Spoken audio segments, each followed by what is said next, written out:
Hey, so, this video was meant to come out, like, a while ago, like, before the trailer, like, the actual trailer for the Silent Salt update dropped. But, the problem is, I started making it 2 days before the trailer dropped, which means I didn't have enough time to actually get it out on time.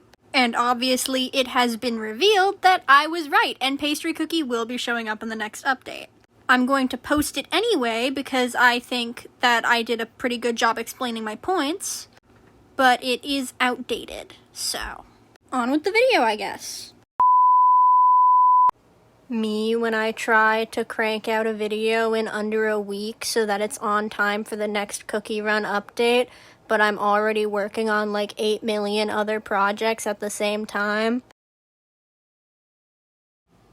Anyway, y'all saw the title of this video, you probably know what it's gonna be about. I'm gonna be info dumping about all of the evidence for Red Velvet Cookie and Pastry Cookie showing up in the Silent Salt updates, because if I don't get all of it out of my head, I will explode. I'm going to explode and die if I don't talk about this. You guys don't want me to explode and die, do you? Yeah, I didn't think so. I am once again making this video without a script because, scripting is hard, it turns out. But I do have a bulleted list of the evidence I could think of in a Google Doc, and I have upgraded visuals from my last video, so this will probably turn out better. Whatever, I'm bored. Let's just get to the info dumping.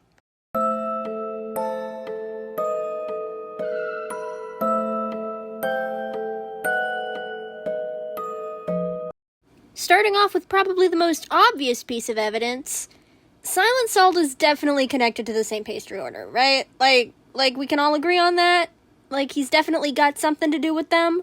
There's a lot of evidence to support this theory, most of which has already kind of been beaten into the ground, at least in the internet circles I'm in. But I will be going over all of the evidence anyway, for those who aren't as insane about the St. Pastry Order as I am. Starting with the obvious, Book of Salt. Book of Salt 3-2, may thy will guide the fork of your humble servant.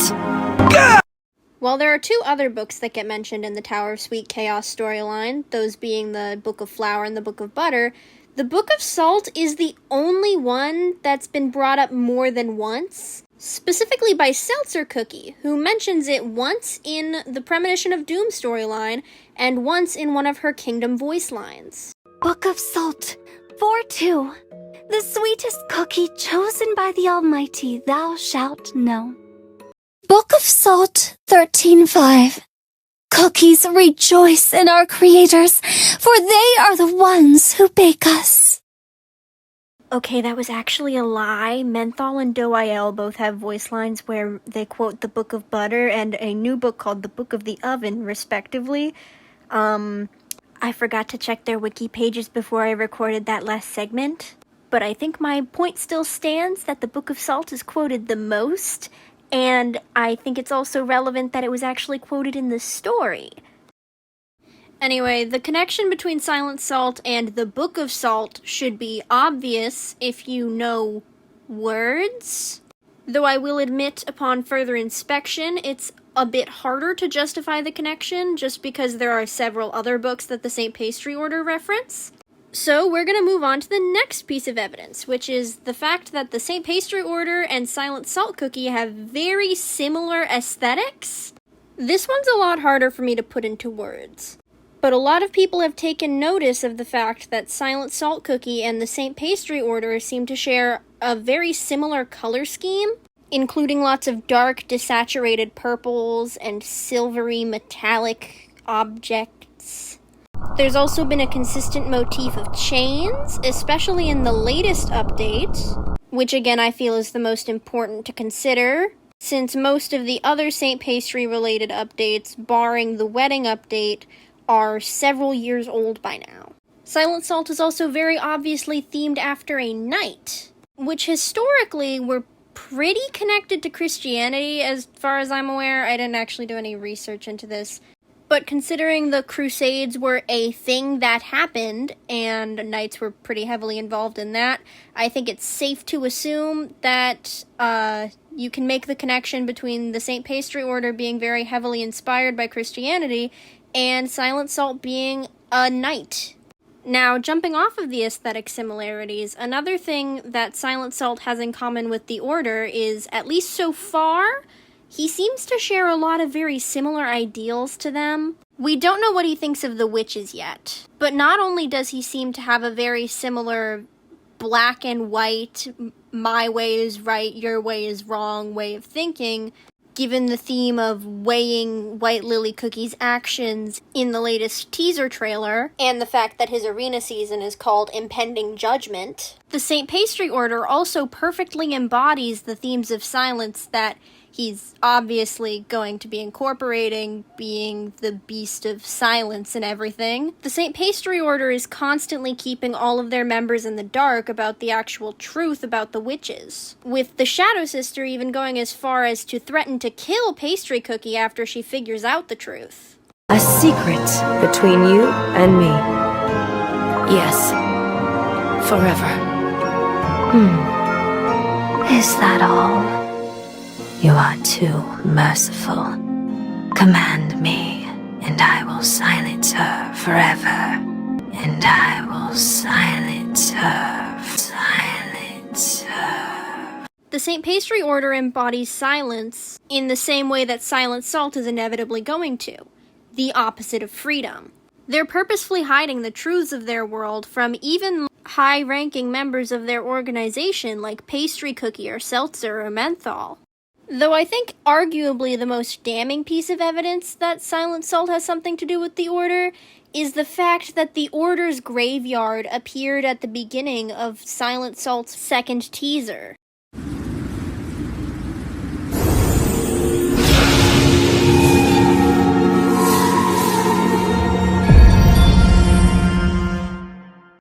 I mean, literally, why else would they show that if Silent Salt wasn't connected to the St. Pastry Order? Especially considering the fact that none of the other Beast East updates have had any reference to the previous update in their trailers at all. So even if he isn't the founder of the St. Pastry Order, because the latest update basically confirmed that to be Do-I-L, he definitely has some kind of connection to them, and it seems like they're going to be relevant in some way to the next update. But none of that actually proves that specifically Pastry Cookie is going to show up. Which is why there's so much longer in this video! Oh boy, do we have a lot of evidence we need to cover! So, without further ado, let's move on to the next segment of this video. But I fell into the dough?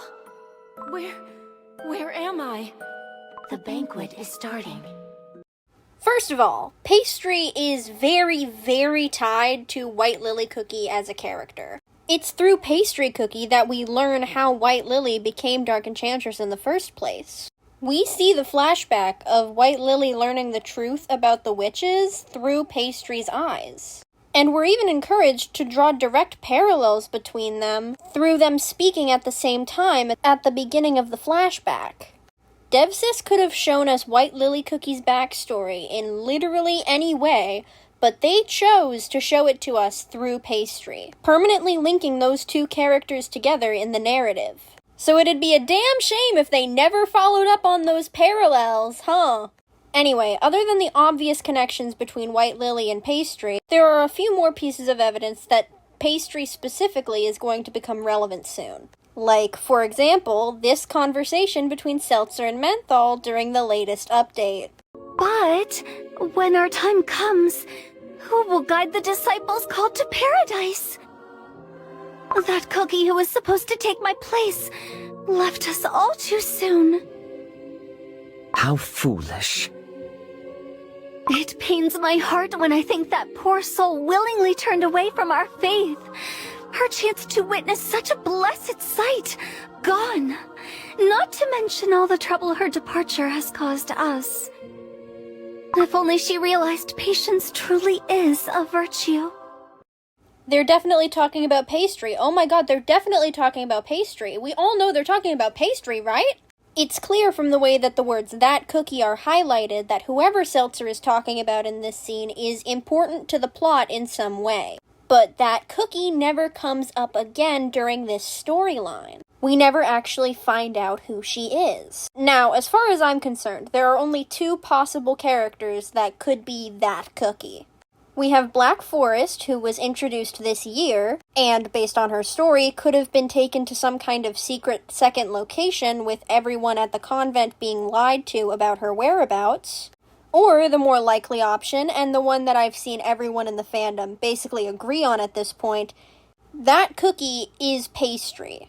Pastry either left the order or, again, was sent somewhere else and then the rest of the convent was lied to, and that's why she never actually shows up during the Premonition of Doom storyline, but almost every other relevant St. Pastry Order character does. Like, come on, even the missionary cookie got a cameo and she's barely even a character! But the emphasis put on that cookie still implies some sort of relevance. And I think that cookie, who's definitely Pastry Cookie, is going to come up in the next update. It's like how the book Menthol Cookie uses in Premonition of Doom was referenced in the Farers of the Faraway Seas update. They're deliberately laying pieces of the story to be picked up on later. And again, Silent Salt's first teaser opens on the St. Pastry graveyard. And if all that wasn't convincing enough for you, then how about we take a look at the Beasties Countdown? Now, for those who don't know, the Beasties Countdown is set up as a choose-your-own-adventure style thing, where every day you're given 3 choices, and you can get one of 3 different answers from those choices. Those answers being, you sense a familiar floral scent, the fork's glint is cold, and... ... What? I'm sorry, I had to make the Mamma Mia reference. Anyway, it's generally agreed upon that the familiar floral scent line is about White Lily, and... is about Silent Salt, but people are having a harder time figuring out who the fork's glint is cold is meant to be referencing. The theory I've seen the most so far is that it's meant to be about Elderfairy, but I don't fully agree with that, if only because all of the fork's glint is cold answers don't particularly pertain to Elderfairy. So far, the answers that get you that response are My Duty for the first question, You Chose to Follow Them for the second, and Rest for the third.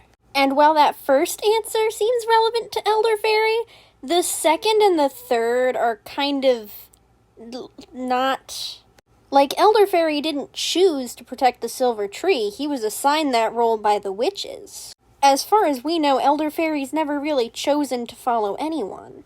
Meanwhile, the rest answer is just kind of vague. Like that could be anyone. That doesn't really fit Elderfairy specifically. But you want to know who fits both the first and the second perfectly? I am Pastry Cookie, a devotee sworn to preserve the order of this world. Not only is Pastry extremely dedicated to her sworn duty of protecting the cookie world from cake monsters and other things the Order views as blasphemous, she also definitely views herself as having chosen to join the Order. Like, even if she was manipulated into joining, which, let's be real, she probably was, it's literally a cult, she probably doesn't think that she was manipulated. Because guess what? That's how manipulation works. To her, at least, she chose this path. This was her decision. And again, the rest option is too vague to use as evidence for anyone, so we are skipping that. But either way, Pastry's got 2 out of 3, while Elder's only got 1 out of 3. So I think she's probably a better choice. There's also just the fact that the answer itself fits her more. Like, yeah, the beasts were trapped in the Silver Tree with forks, but Elderfairy himself isn't particularly associated with forks. Bro's got a big-ass sword, that's not a fork. Pastry's signature weapon, on the other hand... A doing of my fork of judgment.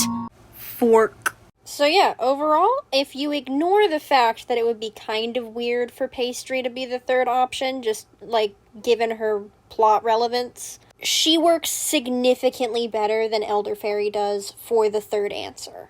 And finally, before we move on to Red Velvet's segment, I have one more piece of evidence that I don't think is particularly relevant, but I also think should be brought up anyway, and that's Pastry's weird conversation with Wind Archer. Yeah, if you didn't know, Pastry Cookie and Wind Archer actually have an interaction in the kingdom. It's not a super revealing conversation, all things considered. It's mostly just Wind Archer saying that Pastry's weapon is weird and Pastry defending her weapon and then Wind Archer getting confused by her religion. But the fact that they have an interaction at all probably says something about the characters. Like, Clotted Cream's interaction with Milky Way Cookie doesn't particularly make sense, but it does provide us the information that he's so closed off he would only, give out personal information to someone in a dream. And my best theory on why Pastry has that conversation with Wind Archer is that maybe it's because she's already in Beast Yeast? I don't know, it's the only explanation I could think of, and it's relevant to the topic of this video, so I'm bringing it up now, before we transition to... Dark Enchantress? Cookie? I hear you, child. Poor thing. Have you lost your arm? 15 damn minutes in, and I'm finally talking about the second character that this video is supposed to be about. How did I get here? Where the hell am I? Maps is so red pastry coated. Can you tell I'm losing my mind? Anyway, back on topic. Why do I think Red Velvet Cookie is also going to show up in the Silent Salt and White Lily updates? Because he is also deeply tied to White Lily Cookie's backstory. That's why. He was at the witch's banquet when White Lily became Dark Enchantress. He witnessed that transformation firsthand, and then was immediately adopted by Dark Enchantress afterwards. Red Velvet is the cookie of darkness that is the most directly tied to Dark Enchantress, barring probably Matcha, because Matcha is literally a clone of her. And it sure would be a waste of potential if he didn't come up during the White Lily-centric update that's definitely going to be dealing with her guilt over Dark Enchantress's actions. There's also the fact that him and Pastry were introduced in the same storyline, meaning that if we're tying up the loose ends of Pastry's story, it would only make sense if we also tied up the loose ends of Red Velvet's. Especially considering, again, how important the Tower of Sweet Chaos storyline was for White Lily's character. On a similar note, there are also parallels to be drawn between Silent Salt being associated with the Order, which we all know he will be, and Red Velvet obviously being associated with Dark Enchantress. Both Pastry and Red Velvet are in cults associated with one of White Lily's greatest enemies. And if they happen to break out of that cult during the storyline, then that would help emphasize White Lily's themes of freedom even more. We also know that Dark Enchantress's home base is Beast Yeast, meaning Red Velvet actually has a decent reason to be on Beast Yeast in the first place. And my final piece of evidence... Wait, wow, we're already on the final piece of evidence? Damn. Is a leak. So if you don't want to see a minor spoiler for some future meta things, then skip to the timestamp on screen. Everyone good? Alright. Last year, images of Red Velvet Cookie's future magic candy, as well as the resonant ingredient that would be needed to make it, were leaked by Twitter user, you'll never believe this, CRK Leaks. And while this doesn't technically prove anything, I think it's worth mentioning because so far, every single Beast Yeast update has come out with a new candy for a character relevant to something in that update. Caramel Arrow got one during Dark Cacao's update, Raspberry got one during Hollyberries, and Koinamon and Sparkling Cookie both got hot magic candies during Pure Vanillas.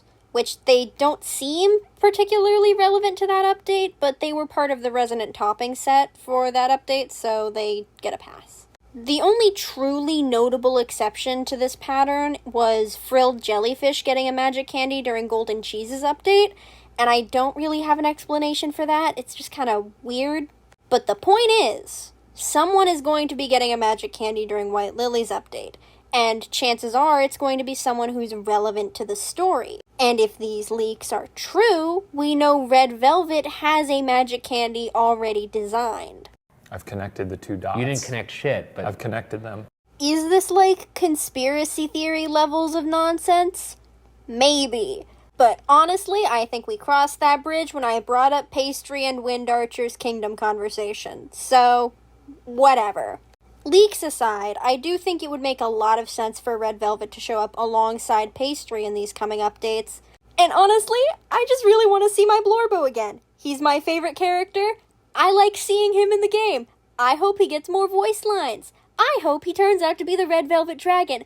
I have a lot of hopes for Red Velvet Cookie, and most of them are riding on this coming update, so please, DevSys, deliver.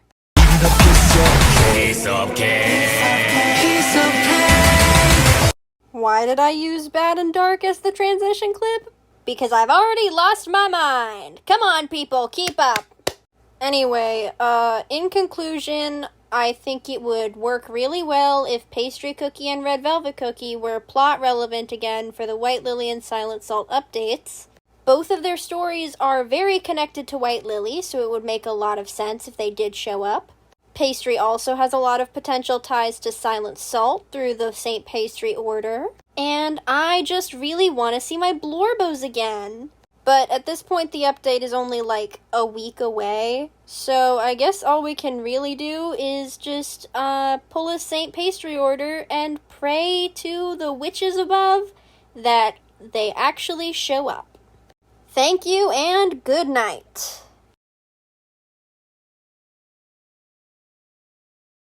Hello. It's how much of it do you have? Dolor sit. Dolor sit. Lauren. Epsom. Solo. Shit. Dogus. Dippus. Deltoid. Dump. One day later. I was right!